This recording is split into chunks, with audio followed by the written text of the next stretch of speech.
Please be advised, all music tracks used in this production are sole property of Kelsunn Communications and are original compositions. Thank you.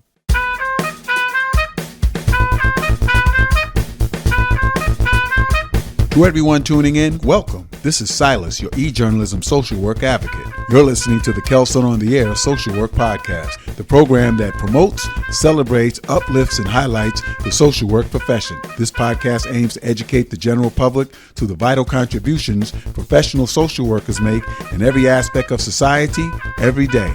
Hello, everyone. This is Silas, your e-journalism social work advocate, host of the award-winning Kelsunn-on-the-Air Social Work Podcast, produced by Kelsunn Communications, Incorporated. In October of 2020, I had the honor and privilege of being one of 15 social workers chosen nationally as the 2020-2021 Network for Social Work Management Policy Fellow. It was a 10-month research program. The culmination was a final presentation of each fellow's research findings.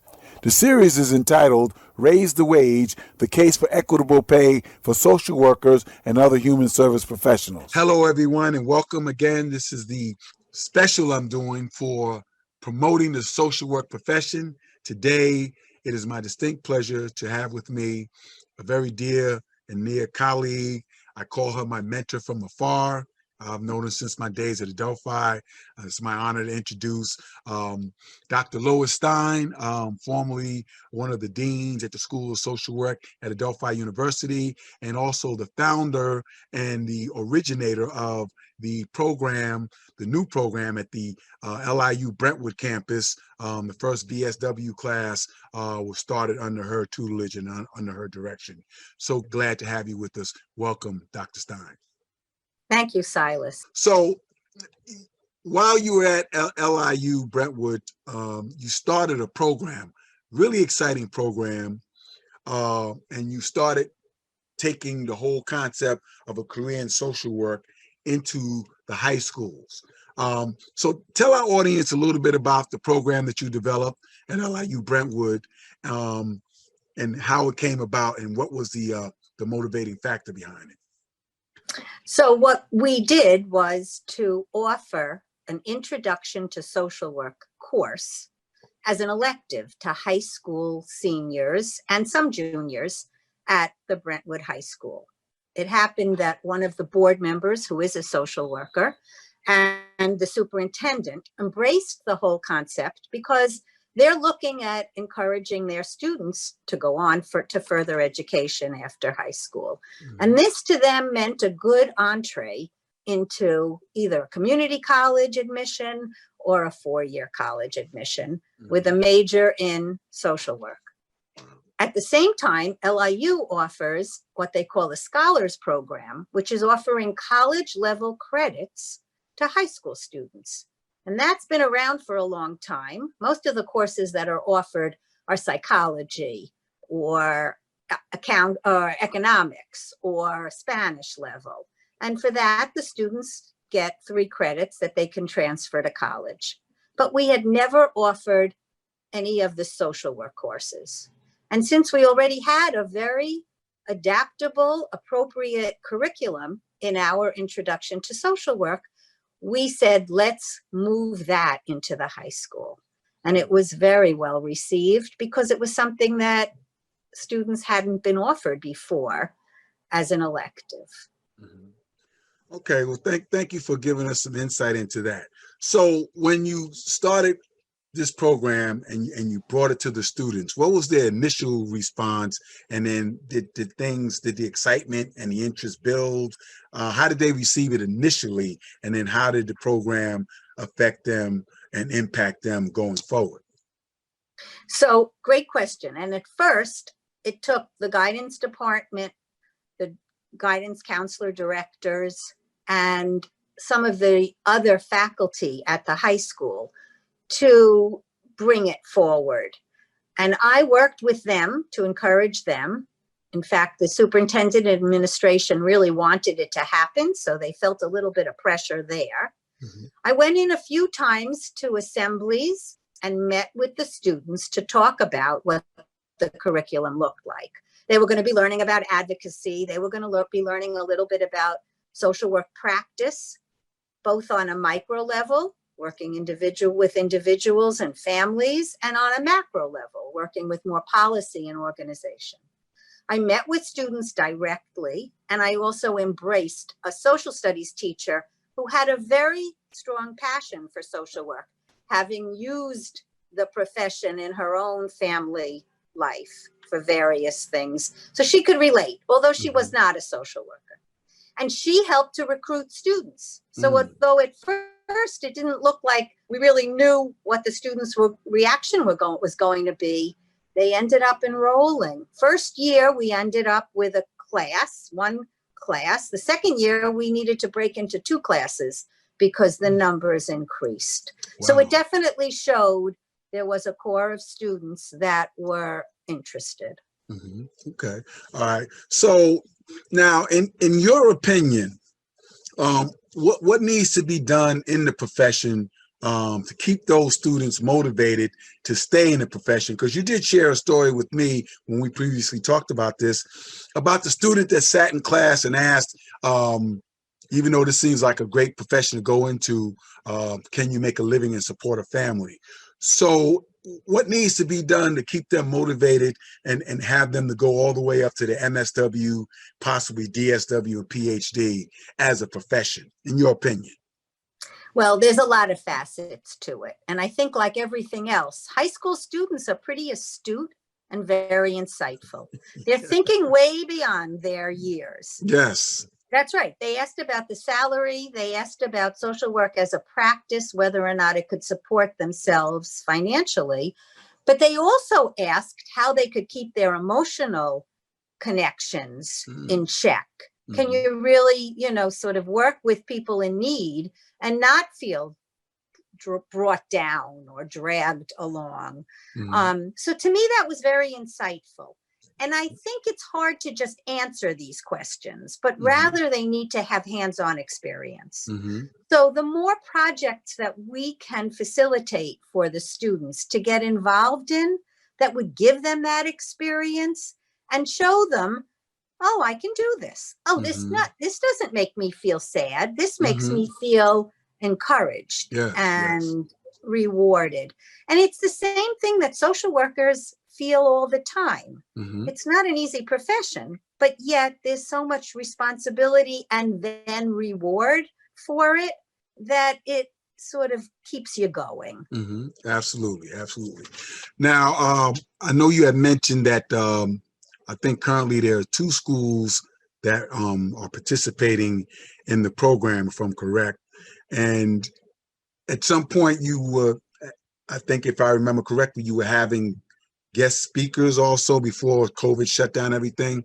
What types of guest speakers and what type of, maybe if you can remember a couple of questions students asked, and was it of the same in both schools? If you could just talk to our listeners about that.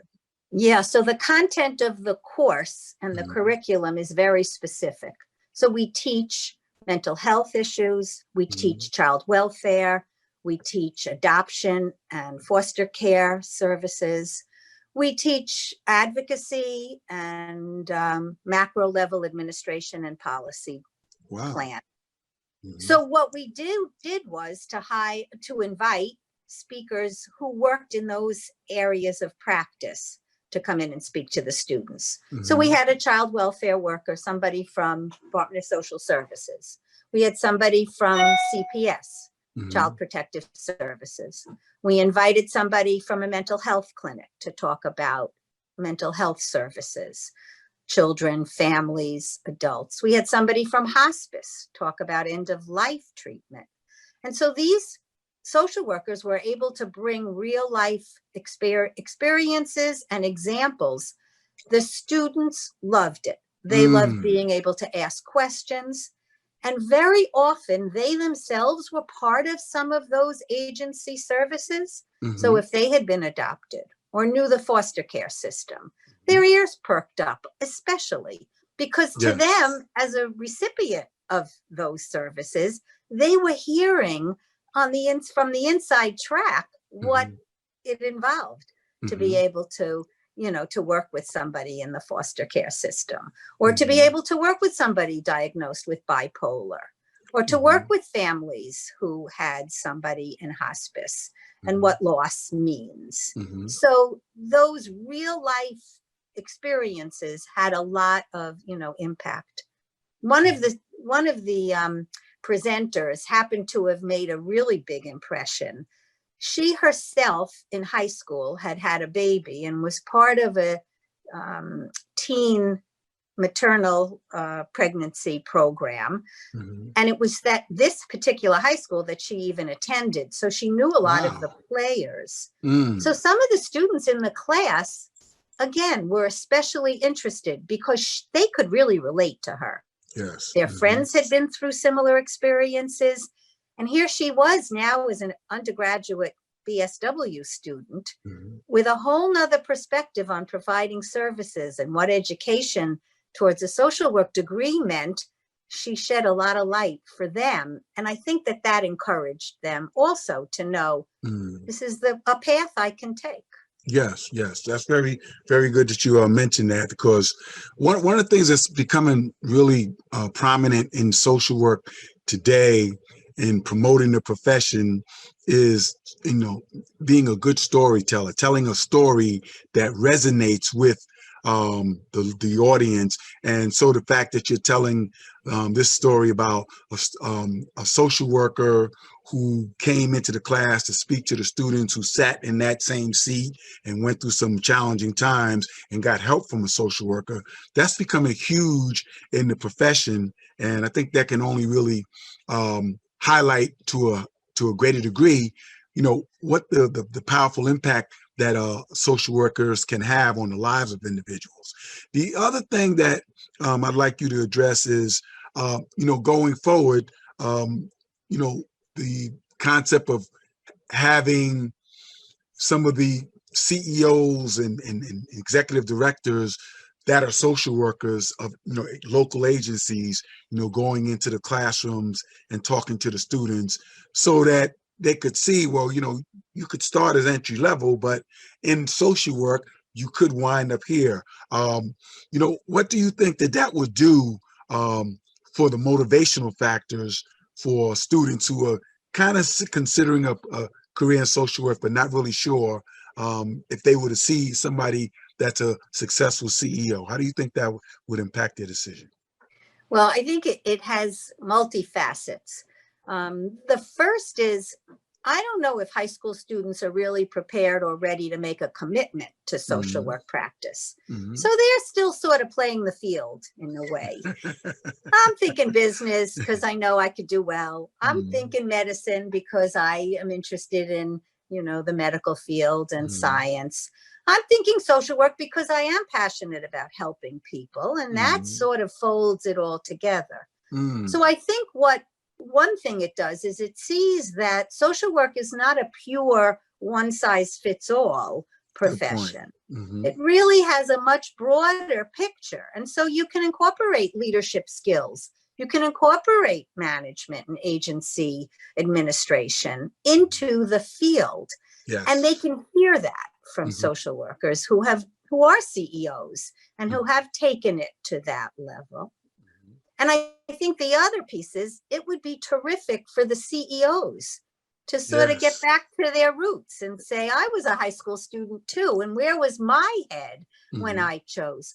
Not all CEOs had a perfect plan in place. They sort of evolved as they progressed in a career.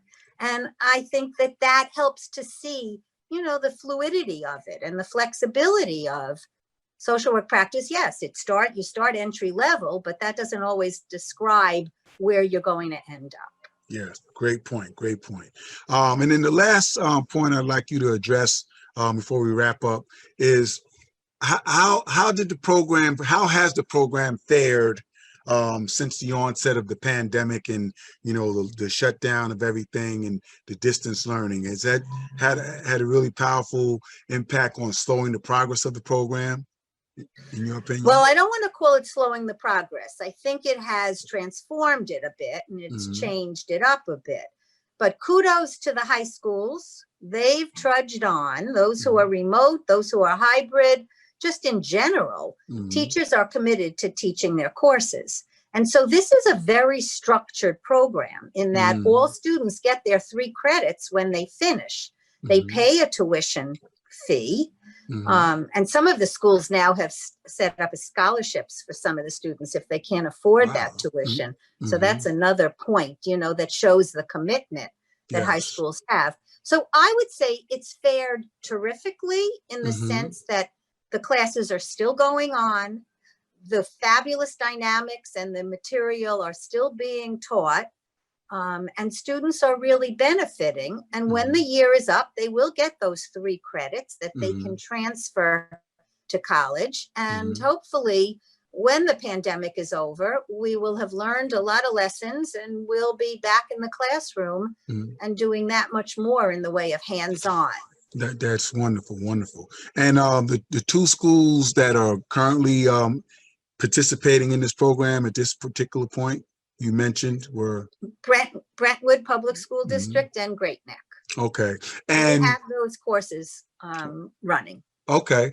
Now, as far as the universities, are all the schools of social work and the you know, obviously Suffolk, and I'm not sure about NASW, but I know Suffolk has the Human Services program, but have all the universities and colleges and 2-year schools all been willing to accept the 3 credits? Yes. Awesome. They'll take that as an intro to social work. In fact, some BSW programs, 4-year schools, will accept the 3 credits intro to social work. Wow. And so that's fabulous. The feedback from the students, I don't know if they're all going directly into social work. I think some of them are using the material and the information. It's a great, you know, it was a great experience, but they're picking fields like a lot criminal justice, addictions at Suffolk. They're not all going into human services. Right. But it's a work in progress. And I think as it establishes itself, we're going to move forward with it. Okay. All right. And you hope to see the program expand to many more high schools in the you know, the near future?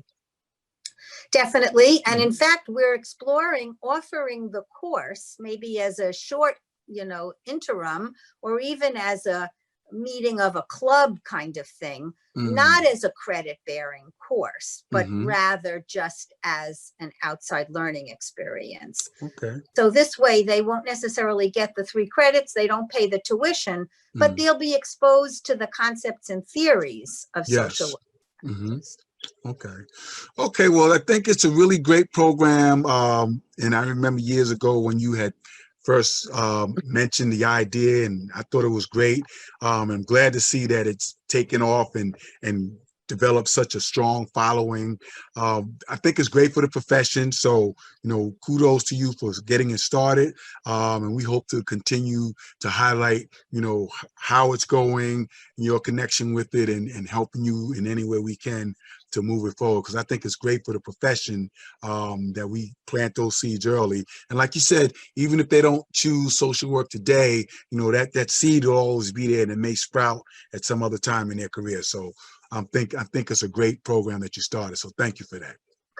Maybe this will build the high school course better, you know, and stronger. So they don't always have to be the same. Right.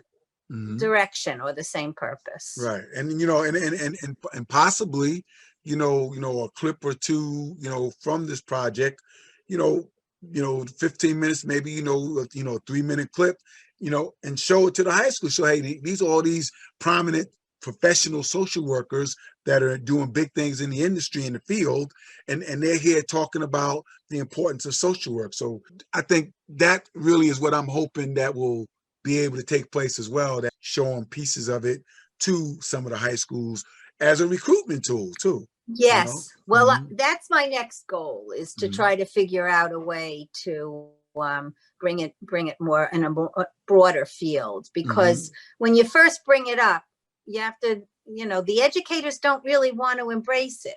Right. The teachers, that they can't have the social workers teach it because they're not basically under that contract. Mm-hmm. So the social workers are not teaching these courses. Right.